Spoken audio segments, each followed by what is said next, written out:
You want to find that drive and focus that has you locked in and on fire every single day? My book, The Mirror Motivation, will do it for you. I bought a copy for you. You take care of the shipping. The book is free. Click the link down there. I got you.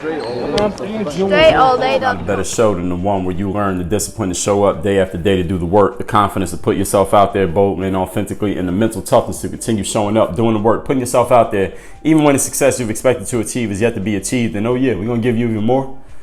The personal initiative that moves me, you, everybody out there to go make things happen instead of waiting for things to happen. We put all of this together into one package, and what you get is the mindset, the method, the philosophy, the book, the podcast known as Work on Your Game. My name is Dre Baldwin, also known as Dre All Day, and welcome to the show. Today's topic is, if I could write one manual, I'm going to tell you the first 5 chapters.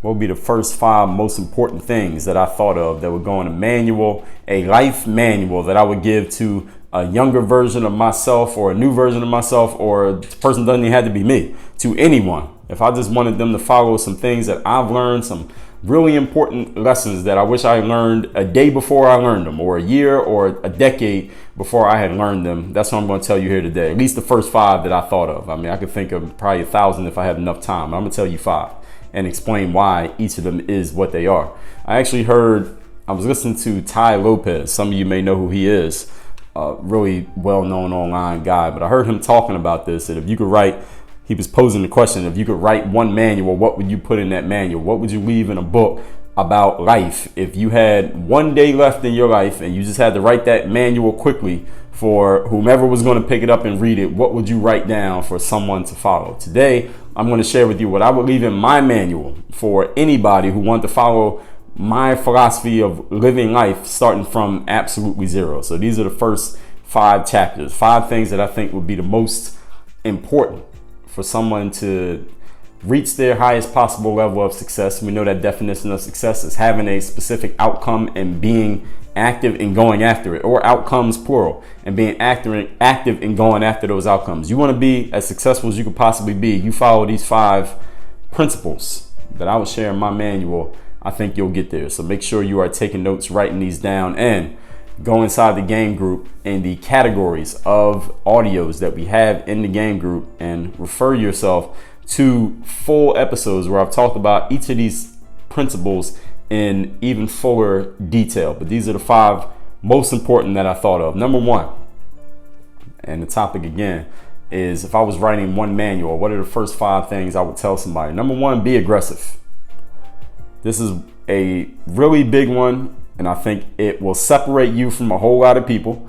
And I think one of the main reasons why this suggestion to be aggressive will separate you from a whole lot of people is because many people are afraid of being aggressive.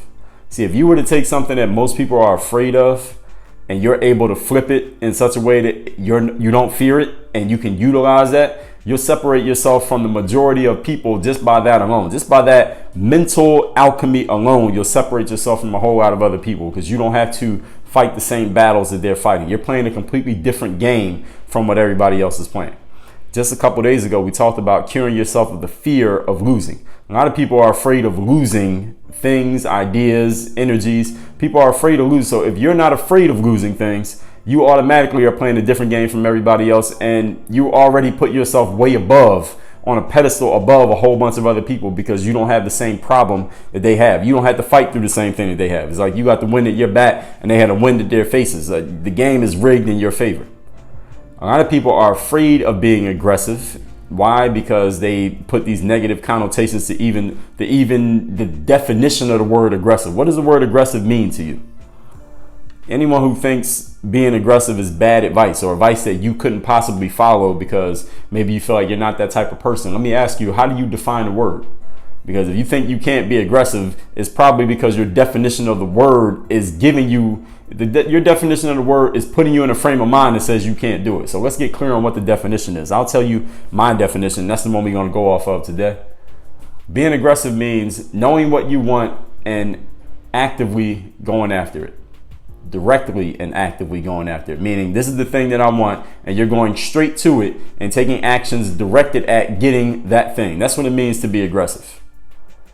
In other words, it means don't wait. You see an opportunity, don't wait on the opportunity. Don't hem and haw and consider and plan and have to think about it and have to poll the audience before you make a decision. Don't wait when you see an opportunity. That's being aggressive. Don't hesitate when the opportunity exists. That's being aggressive. Don't second guess yourself. Speak up when you have something to say. Stop asking permission so often. The biggest regrets that any of us have in life are regrets of what? Regrets of omission. You know what a regret of omission is? That's the regret of something that you did not do. Something that you did not say. An action that you did not take. An opportunity that you did not take advantage of. Those are the biggest regrets that people have in life. And I don't care if you're 20 years old, 30, 40, 50, or 60. The biggest regrets you have, that you will always have, are the regrets of, damn, I could have done that, but I didn't do it. Now, will you have some regrets of, damn, I did that and I probably should not have. I shouldn't have taken that action. Maybe I shouldn't have said anything in that situation. Maybe I went a little bit too far. Maybe I overstepped my boundary right there. Maybe I could have pulled back a little bit in that situation. Do you have any of those regrets? Sure. Do I have any of those regrets? Absolutely. But you know what? Every time I think of one of my regrets of commission, regret of commission is when you actually do something and then you say, oh, maybe I shouldn't have did that. I'm not mad at myself for it. I can look at it and say, well, you know what? Maybe I shouldn't have did that, but I'm not mad that I did. But if I had not done it and had not found out that maybe it ended up being the wrong thing, I would have always been thinking to myself, I wonder what would have happened had I done that thing. You don't want too many of those, because all those are these big question marks. It's like this black hole. It's a question mark that is represented by a big black hole of, damn, I wonder what if. I wonder what could have been. I wonder what would have been. You know what? This is what should have been. You don't want too many of those regrets in your life, because they will eat away at you from the inside out. And everyone who's listening to this, you probably already have a list of could have did, should have did, would have did, didn't take action, hesitated, thought about it too long, didn't move when I had the opportunity, regrets. So the first principle, I could probably do this could be a whole manual in itself, is being aggressive. Knowing what you want and then going after it directly, going after it assertively, going after it unapologetically, and not having a problem with other people having a problem with your aggression. That could be a different point, but we'll put this all under one umbrella. Now, again, is it possible that you could be aggressive in life and get in trouble? Absolutely. Have you ever seen someone get aggressive and get in trouble? Absolutely. Have I ever gotten aggressive and got in trouble? Yes. Have you ever gotten aggressive and got in trouble? Maybe. Maybe some of you don't even know what it feels like. But it does happen. And you know, here's the thing. Like we talked about a couple days ago, sometimes a person will be aggressive and get in trouble for their aggression, right? And then they'll suffer some kind of loss. That trouble is maybe they'll lose time, maybe they'll lose some money, maybe you'll lose friends, maybe you'll lose some status or reputation because you did something aggressive that cost you something, right? That's the trouble. It cost you something being aggressive. It was a bad idea in the long run. Looking back on it, you could say it was a bad idea, right?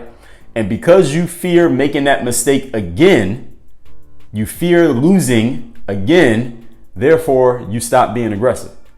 So you see how these principles all work together? Like we talked about a couple of days, people are afraid of losing something. So if you lost, let's say that you were really aggressive one time and you lost one of your friends. One of your friends was like, I can't mess with you anymore because what you did, you went too far and I'm not your friend anymore. And they just stopped talking to you. They stopped taking your calls. They stopped returning your texts. All right. So you lost a friend because you got a little bit too aggressive. Okay.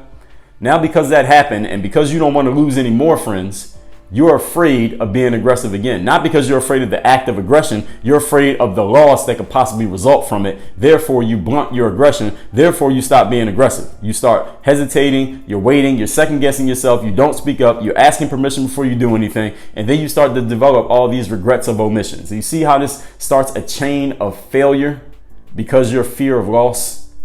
All of this stuff works together, people. That's why you got to stay with me. I'm going to give you everything that you need. Now, you got to do something with it. Now, the possibility of possibly losing again is what keeps so many people living like the lamb, like the sheep. Everybody knows the saying, right? That I'd rather be a lion for a day than a lamb who lives forever.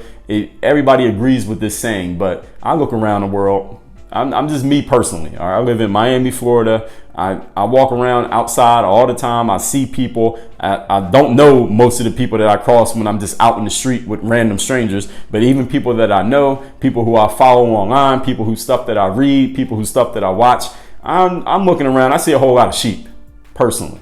I mean, it's just my personal perspective. Maybe your perspective is different.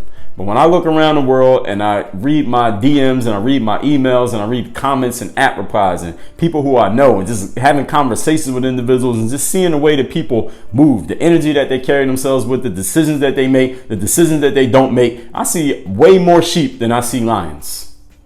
You tell me. Do you see something different? I see a whole lot of sheep. But everybody would rather be the lion for a day. I see a whole lot of sheep living forever rather than going for theirs. People who are afraid of being a lion and going for this. See, a lion is aggressive. Can we agree? I mean, I've never had a personal interaction with a lion except at the zoo. I wouldn't even call that a personal interaction. But lions are aggressive from what we see on National Geographic. They see what they want. They contemplate, they lay low in the grass, right? They look around, they wait to see which one of these oxen, which one of these wildebeest can I actually capture because they're kind of fast. So which one of these gazelles can I hunt down and trip up and kill? So they do contemplate, they do consider, they do look at it and figure out what way they're going to go after it. They are strategic, but once they make their decision, they go. Now, does a lion always catch a prey? No. All right, some lions starve to death because they can't catch anything to kill. That's the risk that you take. But again, you said you'd rather be the lion for a day. All right. So what day is this? What day? Monday, Tuesday, Wednesday, Thursday, Friday, Saturday, Sunday. Which day is it that you're going to be this lion?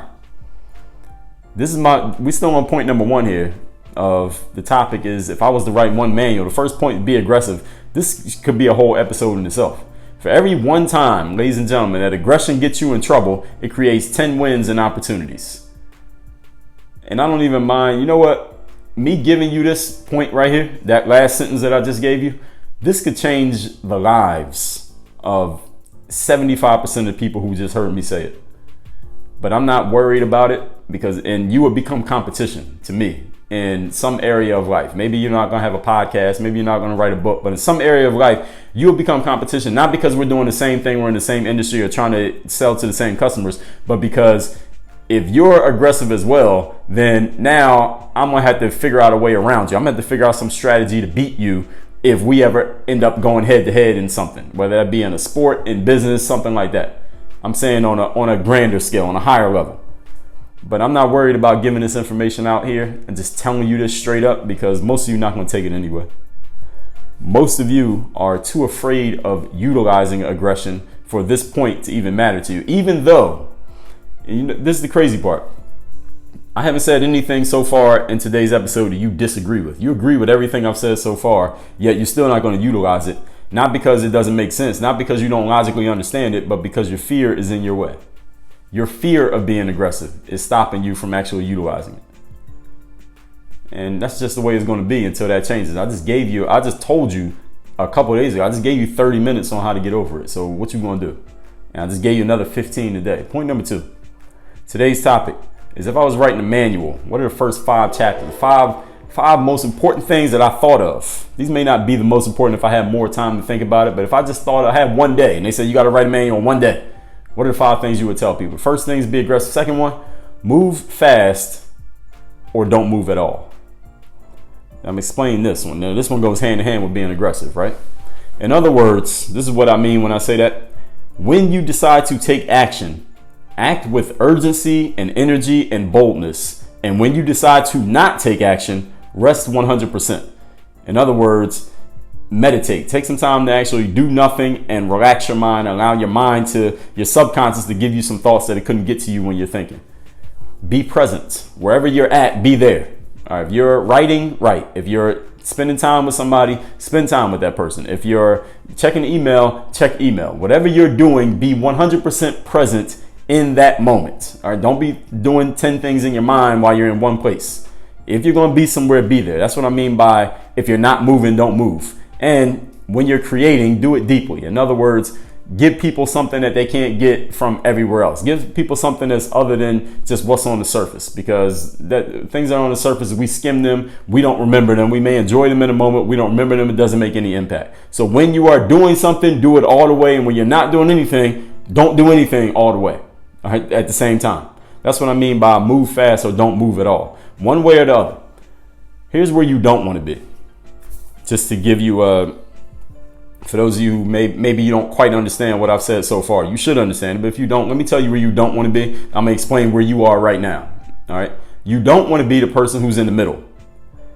This is the person who does take action, but when you do so, you move with no purpose. You move with no energy. You move with no sense of urgency, meaning you take way longer to get things done than you should be taking to get things done. It takes you an hour to do something that should have took you 15 minutes simply because you have no urgency. You have no purpose. You're not moving with any energy. You're not being aggressive. You're waiting for permission. You're hesitating. You're thinking about everything. You got to hem and haw before you come to a decision.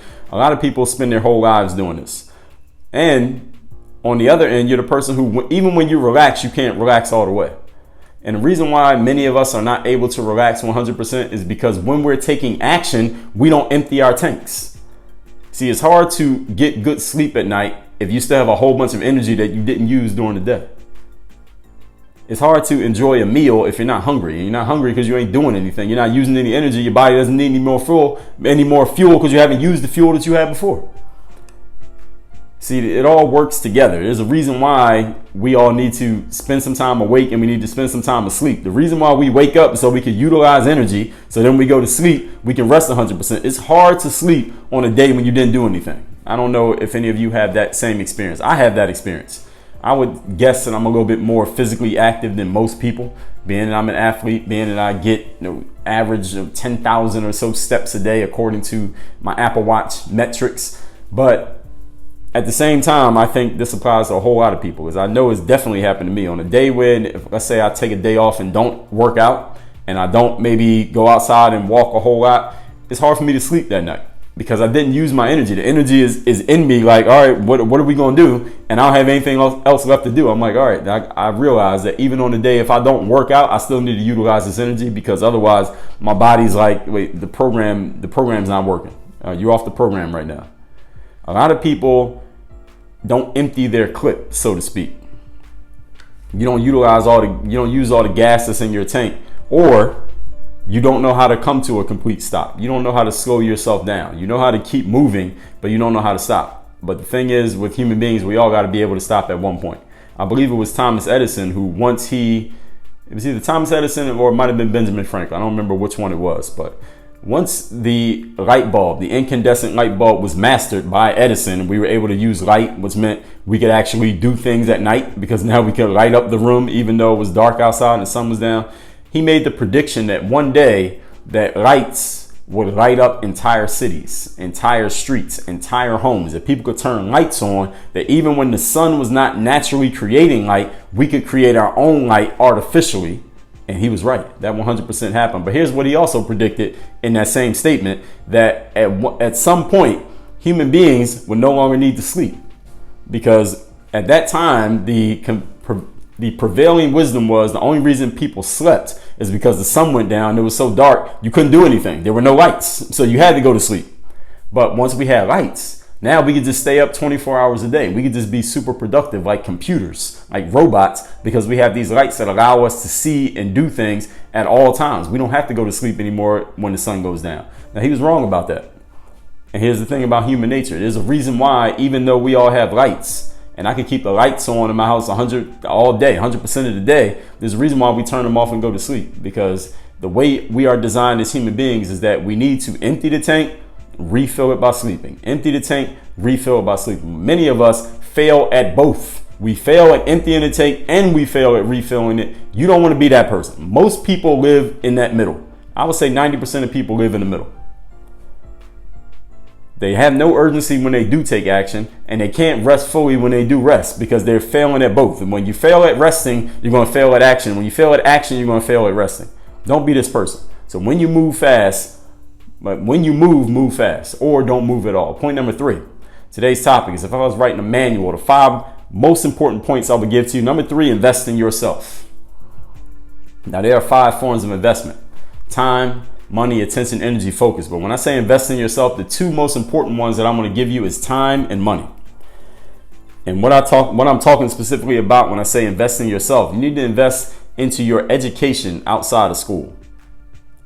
So school gives us all the basic stuff, right? 1st grade through 12th grade, and some of us go on to college, but you need to invest in your learning outside of all of that. I don't care how much college you did.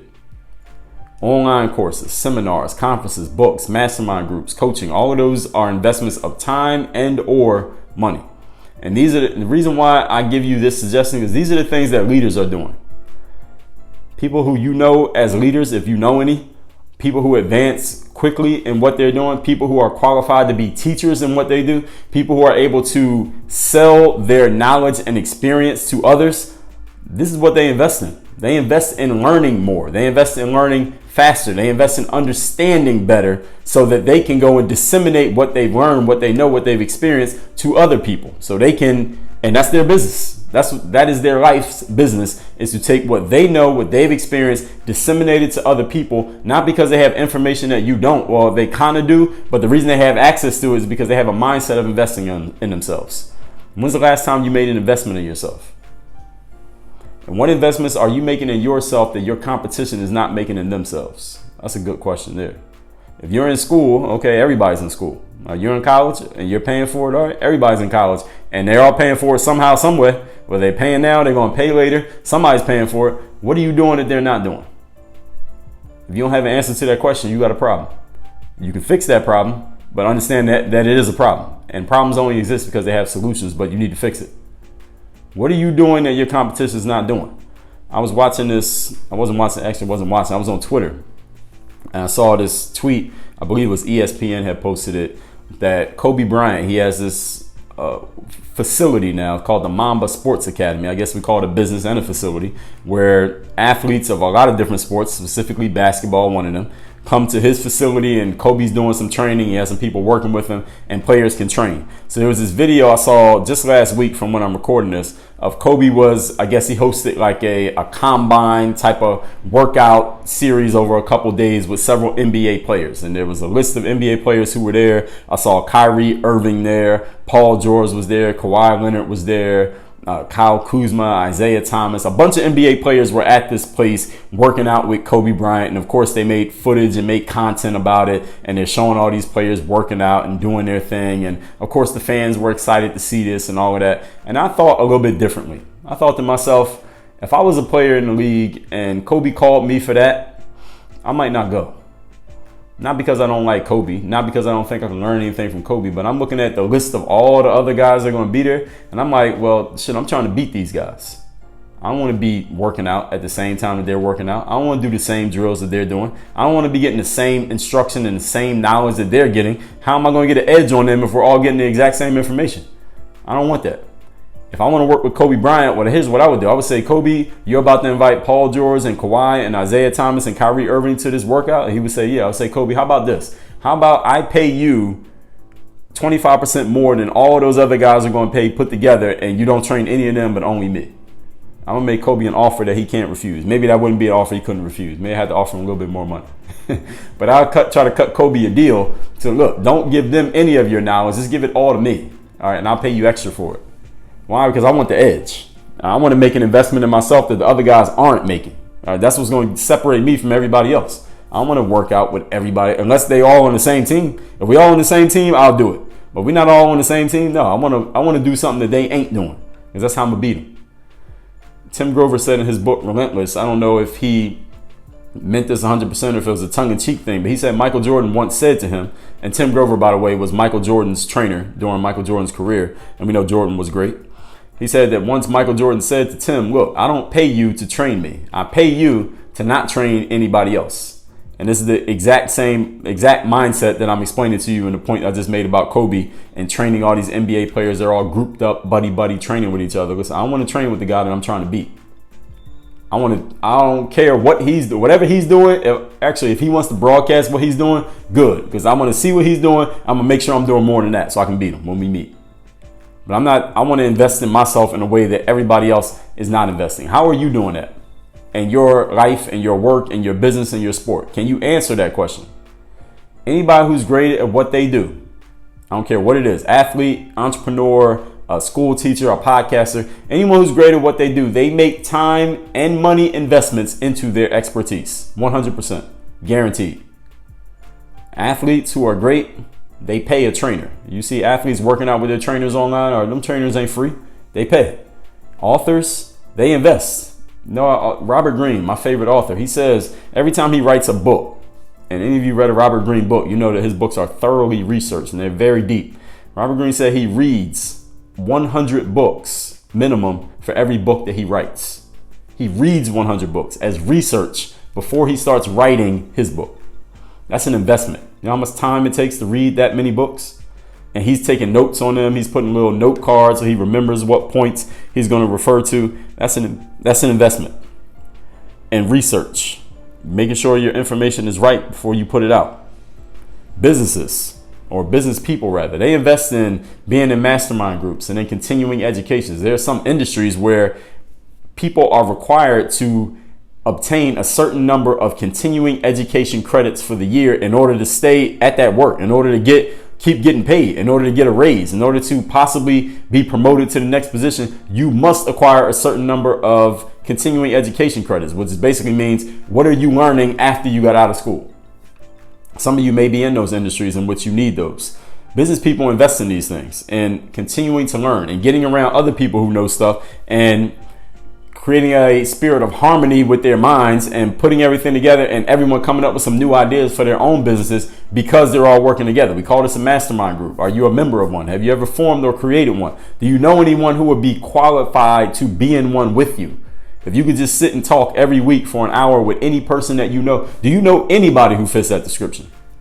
If you don't, then you need to get better at creating associations. You need to go meet some new people.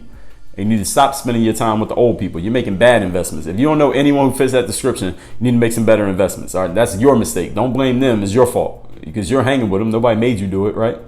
Some industries like finance industry, tax industry, legal industry requires people to invest in continuing education. They got to invest in it. They got to pay for it. The industry requires them to go pay to get smarter at what they do. All right, what about your industry? If it doesn't require you to pay, that means most of the people in the industry probably aren't doing it. So therefore, you should be doing it because then you'll be making an investment that they're not making. And when you meet them, you'll beat them. And if you don't think along these lines, then start thinking along these lines. And if you don't want to think along these lines, then turn this shit off because I'm not talking to you. Continuing education, renewing your license, passing tests, or attending events in order for you to even be able, qualified, eligible to keep working legally in your industries. And the professions that don't require continuing education, this is where you see large gaps between performers who had the exact same job. Why do some athletes, for example, have the same job? They play the same sport 10 years straight and they didn't get any better from year 1 to year 10. How is that possible? How they have a glaring hole in their ability the first year and 5 years later they still have the same hole in their ability? How is that? Because they're not required to invest in their improvement. Therefore, they just don't do it. Even though they may have started at a high level. They may be very talented. That's how they got there in the first place. But they never got any better, even though they've been there 5 years. And we know they're getting paid. Why they didn't get better? Because investment is not about having money. Investment is a mindset. There are NBA players who, if you're a basketball fan, you know this. There are NBA players who you can name who have been in the league for X number of years, and they got the same weaknesses now that they had when they first came in the NBA. Do you agree with this? Yes or no? So why is it, and we know the NBA players make a lot of money, right? Yes or no? So why is it that this player who obviously has one job, play basketball, and obviously has the money to invest in himself, didn't get any better? Why is that? Is it because the trainers are just absolutely terrible? No. Here's why. Because investing in yourself is not about how much money you have. It's a mindset and a choice about making yourself better intentionally. It's not about how much you got. All right, there are people with $1 million who won't invest in themselves. There are people with $1 billion. No, probably not people with $1 billion, but people with $1 million, let's say. And I'm using this more metaphorically than about the actual number, who won't invest in themselves because it's just their mindset that they don't do it. There are people who have worked in the same job outside of basketball, outside of sports, working the same job 10 years, haven't gotten any better at that job. Why is that? Because they don't see the value in investing in themselves and getting better. Anyone who sees the value in investing in themselves, they do it. If someone tells you that they see the value in investing in themselves, but they don't actually do it, they don't see the value. Because if you saw the value, you'd be doing it already. You wouldn't have to tell people you see the value. You'd be telling them that they need to see the value. That's what you'd be doing instead. Point number 4. Today's topic. If I'm writing a manual, here are the things that I would put in it. Number 4, the 4th chapter, learn how to sell. Very important skill. Selling is about one thing. If you think that maybe you're not a salesperson, or you don't want to be a salesperson, or you don't like the concept of learning how to sell, let me tell you what sales is, and then maybe you might rethink your stance. All right. Sales is about getting your way. That's what sales is about. If you want to get your way in life, there are certain things that you want, certain situations that you want to go a certain way. You want people to do things the way that you want them to do them. You want to get along with people. Is there anybody who's listening to this who doesn't want to get their way in life? Anybody? Is there anybody who wants to have a goal and not achieve it? Is there anybody who wants to do things a certain way and not have it done that way?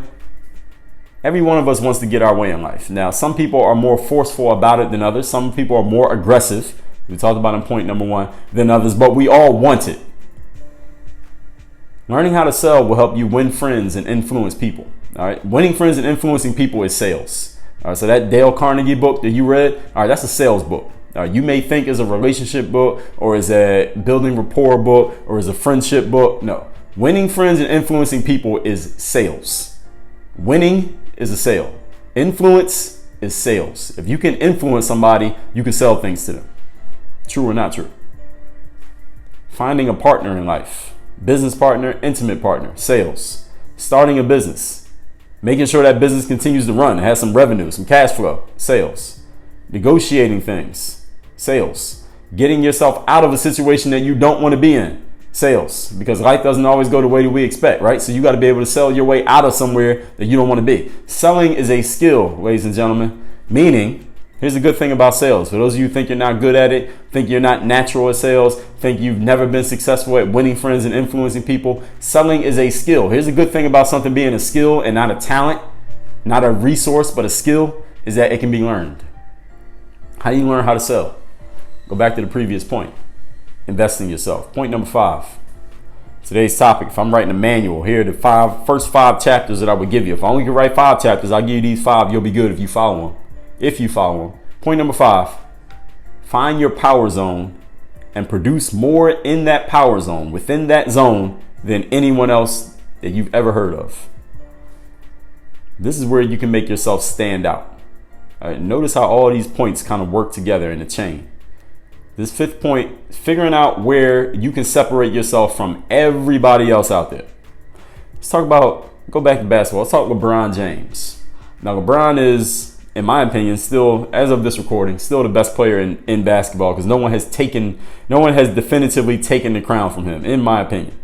But LeBron, whether you agree with that or not, you would probably agree that LeBron today, if he stopped playing basketball today, he would probably go down as no worse than the 3rd best player of all time in basketball, in the history of the game of basketball.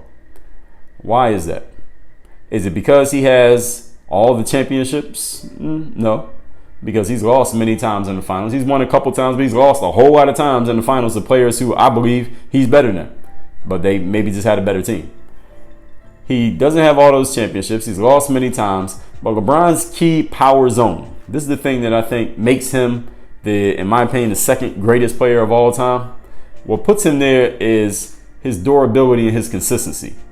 He gets to a certain level of performance. He got there very quickly, early in his career, and he has stayed at that level with very little variation in delivery for, I don't know how many years he's been in the league, 15, 16, 17 years he's been in the league, delivering at a very high level, very consistently. Same things, game in and game out, year after year in his career. That's what makes him so great.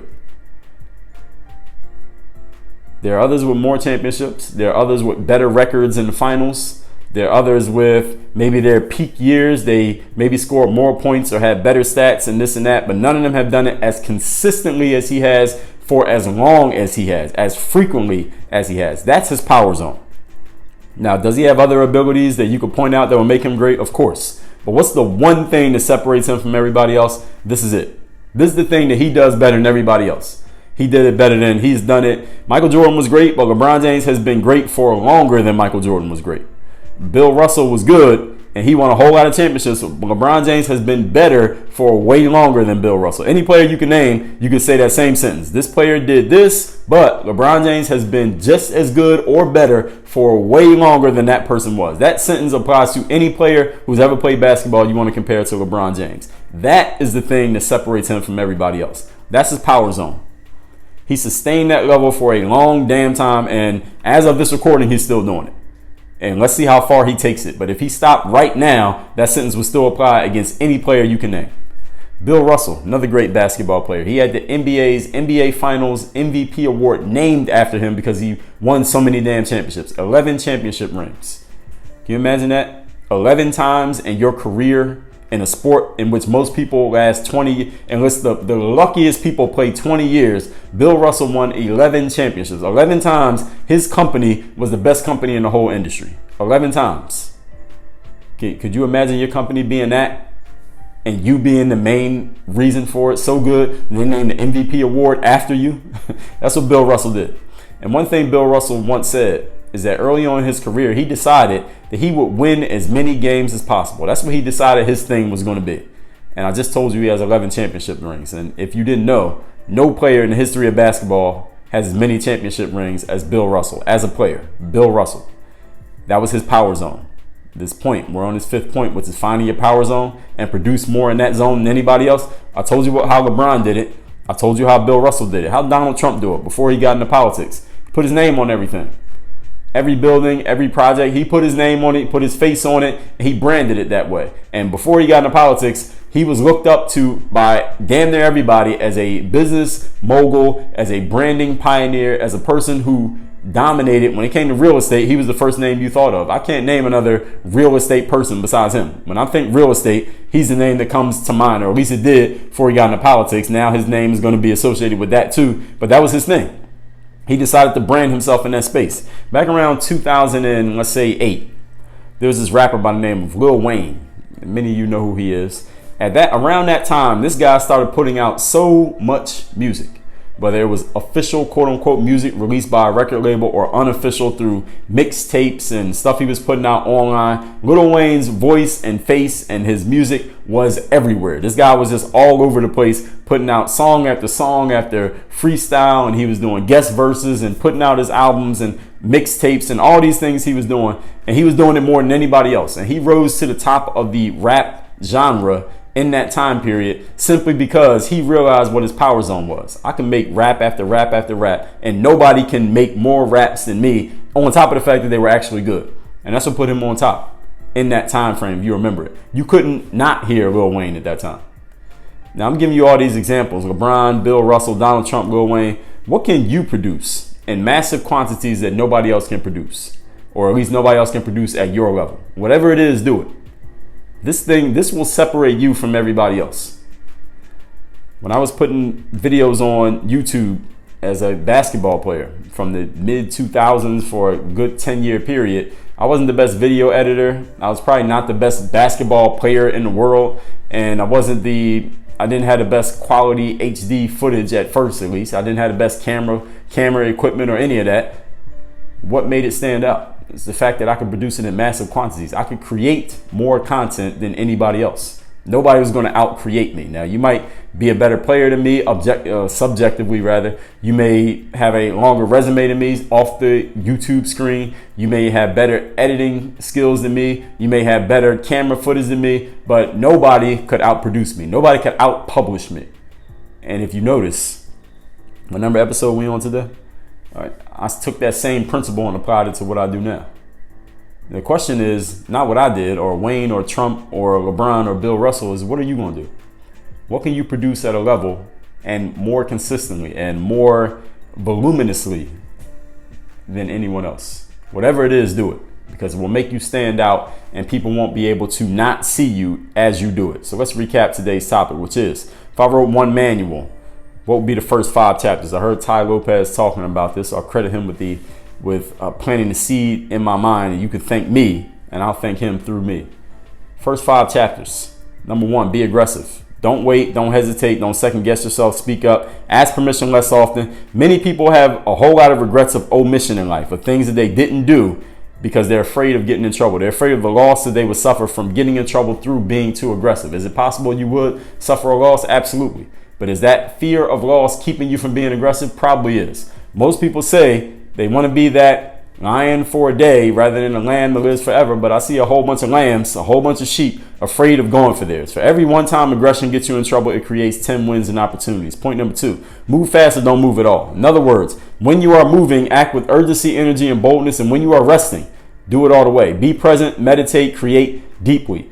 On one or the other. Where you don't want to be is a person in the middle, where 90% of people live, moving with no purpose, relaxing but can't fully relax because you haven't emptied your tank, don't know when to come to a stop. Number 3, invest in yourself.